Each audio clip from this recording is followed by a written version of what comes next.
Hello viewers, welcome to Kollywood Cine Talkies. Hello viewers, இன்றைக்கி நம்ம பார்க்க போகிற அப்டேட் என்னன்னா AK64 பற்றின அப்டேட். இந்த அப்டேட்டில் வந்து AK64 படத்தோட கேஸ்ட் அண்ட் க்ரூ, மியூசிக் டைரக்டரை பற்றி பார்க்க போகிறோம். ஃபர்ஸ்ட் ஆஃப் ஆல், இந்த படத்தை வந்து ப்ரொடியூஸ் பண்ணுறதா இருந்த ரோமியோ பிக்சர்ஸ் வந்து பின்வாங்கிட்டதாக சொல்கிறாங்க. இப்போ வேறு ஏதோ ஒரு ப்ரொடியூசர் தான் இந்த படத்துக்கு வந்து ப்ரொடியூஸ் பண்ண போகிறாங்க. அதனால் இந்த படத்துக்கு ப்ரொடியூசர் மட்டும் சேஞ்ச் ஆகிருக்காங்க.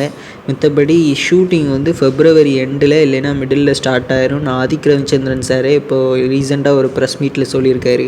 ஏகே சார் வந்து இப்போது ஃபாரினில் ஒரு கண்ட்ரியில் வந்து ரேஸ் சம்மந்தமான விஷயங்களில் ரொம்ப இன்ட்ரெஸ்ட்டாக இருக்கார். இன்னும் ஒரு சில ரேஸ் காம்படிஷன்ஸ்லாம் இருக்குது. அதை முடிச்சுட்டு தான் ஷூட்டிங்கில் ஜாயின் பண்ணுவார். அதனால தான் February எண்டு இல்லைன்னா மிடில் ஷூட்டிங் ஸ்டார்ட் பண்ண போகிறாங்க. ஸோ அதனால் கேஸ்ட் அண்ட் க்ரூவை வந்து டைரெக்டாகவே அஜித் சார் இருக்கிற இடத்துக்கு கூப்பிட்டு வந்து, அதனால் படத்தோட கேஸ்டான ஸ்ரீலீலா மேமும் டைரக்டரான ஆதிக் ரவிச்சந்திரன் சாரும் இப்போது அஜித் சாரை நேரில் பார்த்துட்டு போயிருக்காங்க. கதையை பற்றின டிஸ்கஷனில் இருந்திருக்காங்க. இப்போ இந்த படத்துக்கான மியூசிக் டைரக்டர் யாருன்னு பார்த்தீங்கன்னா, நம்ம ஏகேவோட ஃபேன் பாயான அனிருத் சார் தான் மியூசிக் பண்ணுறாரு. அவர் போக இந்த படத்தில் வந்து ஒரு முக்கியமான ரோலில் வந்து மோகன்லால் சார் நடிக்கார்.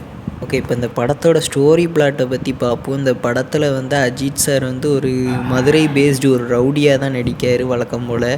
அட்டகாசம் படத்தில் பார்த்த மாதிரி இல்லாமல் நம்ம ஆதிக் ரவிச்சந்திரன் சார் படங்கள்லாம் ஹீரோஸ் வந்து டபுள் ஆக்ஷனில் வருவாங்க. லாஸ்ட்டாக வந்து குட் பேட் அக்லி படத்தில் மட்டும்தான் வில்லன் டபுள் ஆக்ஷனில் வந்தாங்க.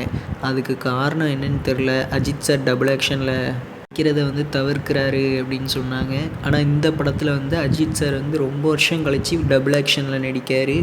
ஒன்று மதுரையில் உள்ள ரவுடி, இன்னொன்று வந்து வில்லா குட் பேட் அக்லி படத்தில் வர மாதிரி ஒரு இன்டர்நேஷ்னல் ரவுடி கேரக்டர். இவங்க ரெண்டு பேர்த்துக்கும் நடக்கிற ஒரு ஈகோ ஃபைட்டுங்களாம். அந்த மாதிரி ஒரு பிளாட்டை தான் கதையாக சொல்லியிருக்காரு அஜித் சார்கிட்ட. அதை டெவலப் பண்ணி ஸ்கிரிப்ட் ஒர்க்லாம் கரெக்டாக முடிக்க இவ்வளோ நாள் ஆயிட்டு அப்படின்னு ஆதிக் சாரே சொல்லியிருக்காரு. பார்ப்போம் AK64 வந்து எவ்வளோ பெரிய ட்ரீட்டாக இருக்குது ஃபேன்ஸுக்கு அப்படிங்கிறத பார்ப்போம். நெக்ஸ்ட் வீடியோ சீக்கிரமே போடுறேன். நம்ம சேனலை சப்ஸ்கிரைப் பண்ணாதவங்களாம் சப்ஸ்கிரைப் பண்ணிடுங்க.